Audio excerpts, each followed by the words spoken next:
noite. Eu sou coordenadora do Núcleo São Paulo, da Auditoria Cidadã. E o nosso Estado e o município paulistano, ambos têm inúmeros problemas e irregularidades com as suas respectivas dívidas. Eu vou me ater aqui à questão da dívida paulistana do município de São Paulo por uma questão de tempo, né? As dívidas do município de São Paulo são representadas por 9 contratos. Tem contrato junto ao BNDES, junto à Receita Federal, mas o contrato mais significativo que tem a dívida paulistana, que representa 90% da sua dívida, é o contrato de refinanciamento junto à União.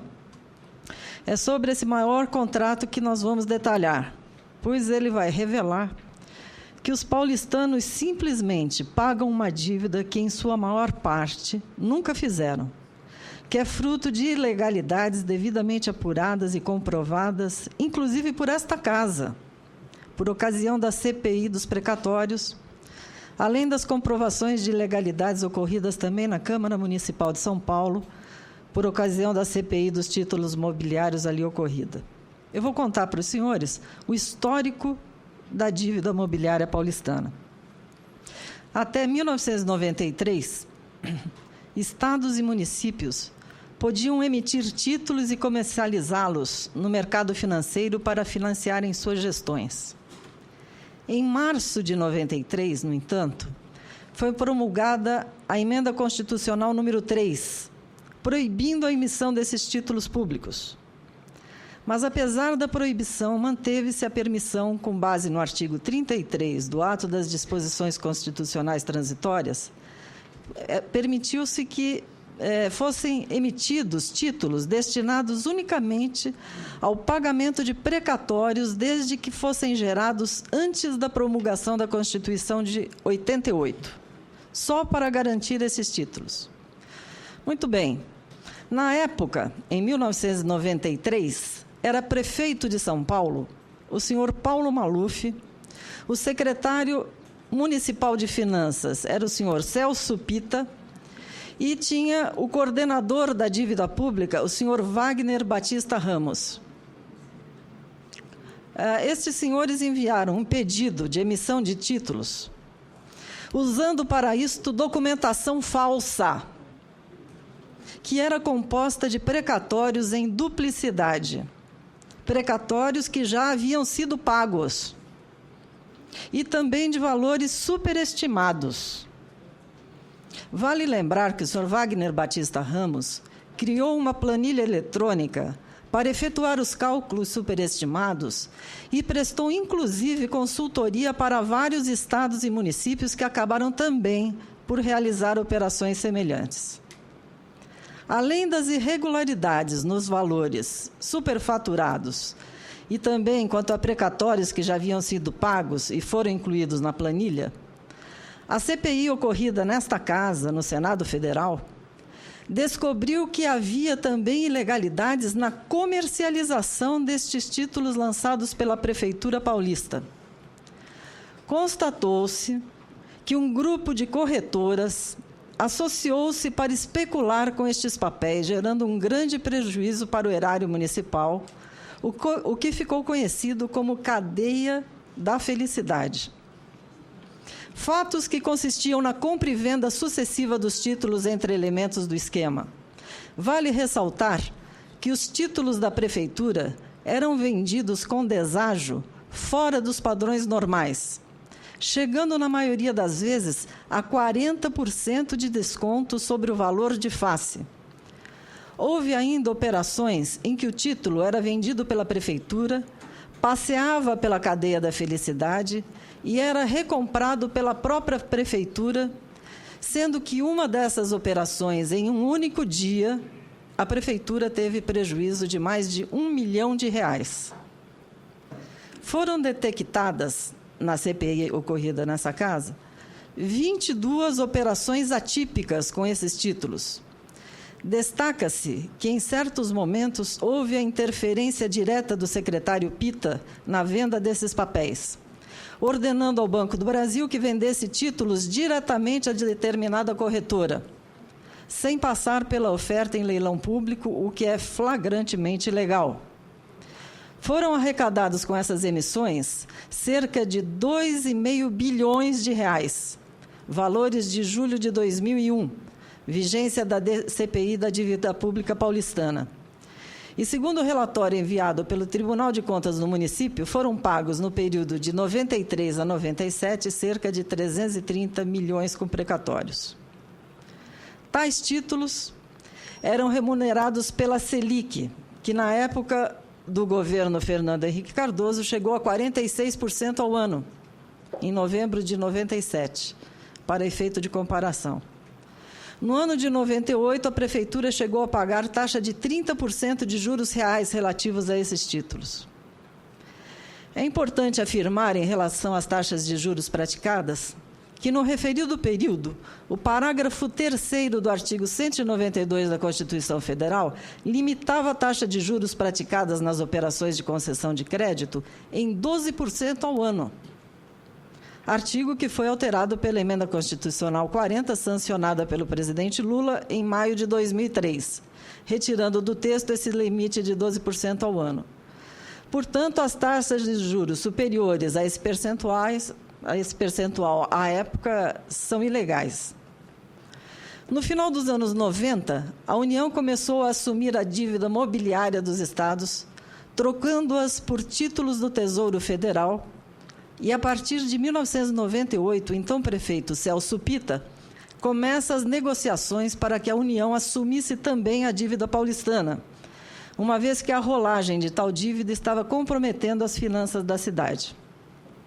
Em resposta ao primeiro contato, o pedido foi negado, pois já era conhecida a utilização dos valores arrecadados com a venda de títulos para outra finalidade que não a do pagamento de precatórios do artigo 33 do ato das disposições constitucionais transitórias. Por 2 anos foram feitas negociações e toda uma manobra legal para que a Prefeitura conseguisse condições para o refinanciamento com a União, inclusive com o parecer do Tribunal de Contas do município, que alegava que os títulos foram utilizados para o fim proposto, mas sem especificar valores, informando que consta do relatório da CPI da Dívida Pública Paulistana, no capítulo que trata das responsabilidades, na página 295. Em 93, quando Paulo Maluf assumiu a Prefeitura, a dívida mobiliária paulistana era de pouco mais de 1,5 bilhão. Em 1996, quando deixou a Prefeitura, a dívida mobiliária era de 6 bilhões de reais, um aumento de 288%. Apesar de todas as irregularidades já citadas, as quais já renderam condenações judiciais ao senhor Paulo Maluf, condenado a devolver milhões aos cofres públicos paulistanos, condenação de 4 anos de cadeia ao senhor Celso Pitta, né? Processos e condenações a mais de 15 corretoras. Apesar de tudo isso, a União, em maio de 2000, atendendo, senador Cristóvão, aquela pergunta que o senhor fez, né?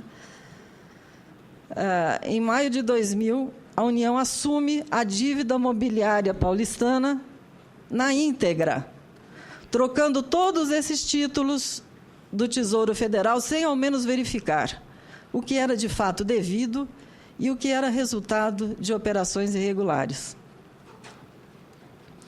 Em maio de 2000, com altas taxas de juros, a dívida chegou a 11,2 bilhões, e este valor é que foi assumido e refinanciado pela União. Não bastasse todo o histórico de irregularidades que, por si só, poderia invalidar a operação, as condições do contrato de refinanciamento proposto pela União eram bem onerosas para o cofre público. Pagamento em 360 parcelas, correção feita pelo IGPDI acrescido com juros de 6% inicialmente. A Prefeitura teria prazo de 30 meses para pagar. Se não pagasse um tanto, esses juros aumentaria de 6% para 9%, e foi o que aconteceu. E retroagiu essa diferença, de 6 para 9, retroagiu o início do contrato. O cálculo do valor das prestações foi feito pela tabela Price, A Prefeitura tinha um limite de 13% da receita líquida real para pagamento das prestações do referido financiamento. Caso o valor utilizado não cobrisse a totalidade do valor da parcela e demais encargos, o resíduo seria incorporado ao saldo devedor. Esse é um dos responsáveis pela explosão do saldo devedor da dívida. Limite com gasto do pessoal restrito a 60% da receita líquida real. Limite com gastos de aposentados e aumento da alíquota da contribuição previdenciária dos servidores municipais de 6% para 11%.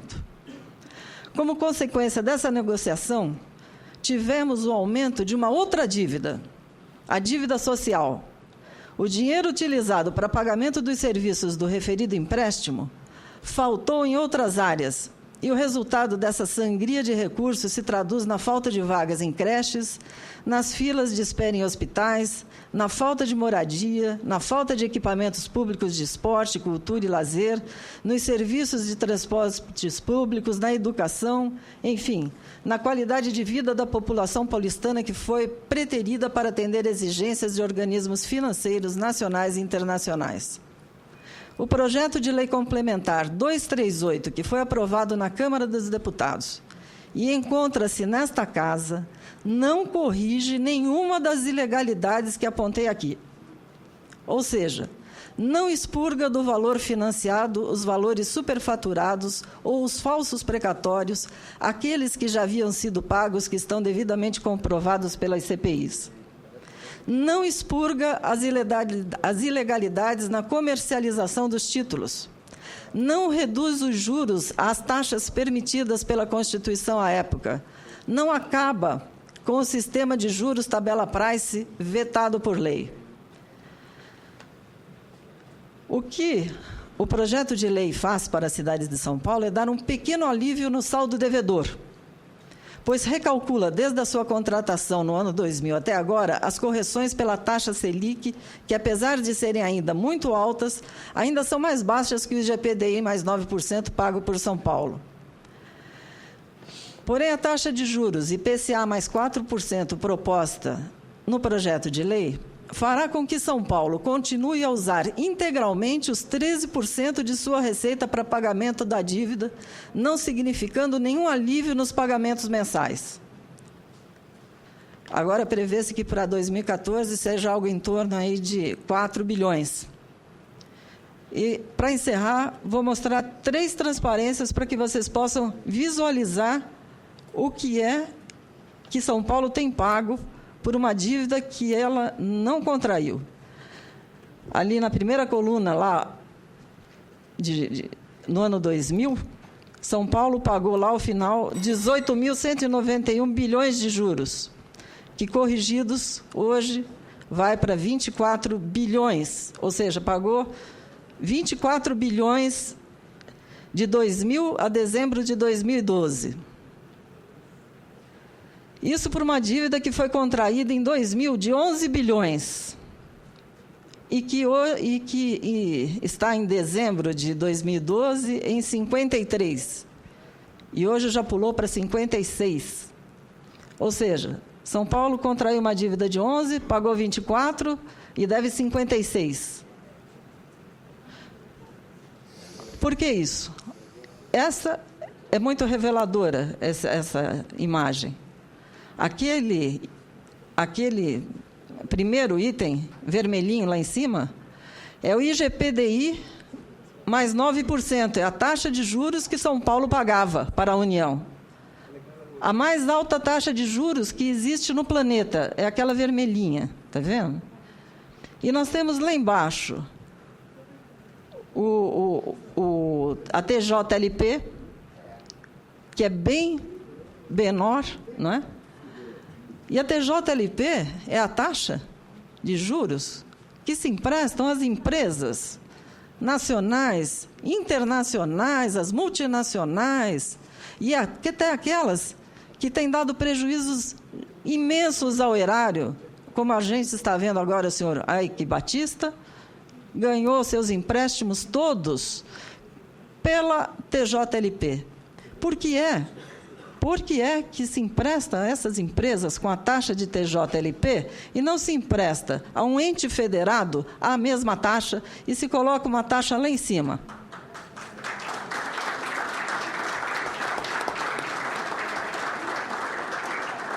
Nós, para encerrar, só para dizer qual é o nosso pedido aqui a esta casa, aos senadores, que falem junto às suas bancadas, que, em primeiro lugar, a coisa mais importante a se fazer é uma auditoria da dívida. Isso é imprescindível. Nós temos que sanear, porque a população não pode pagar uma dívida que não contraiu.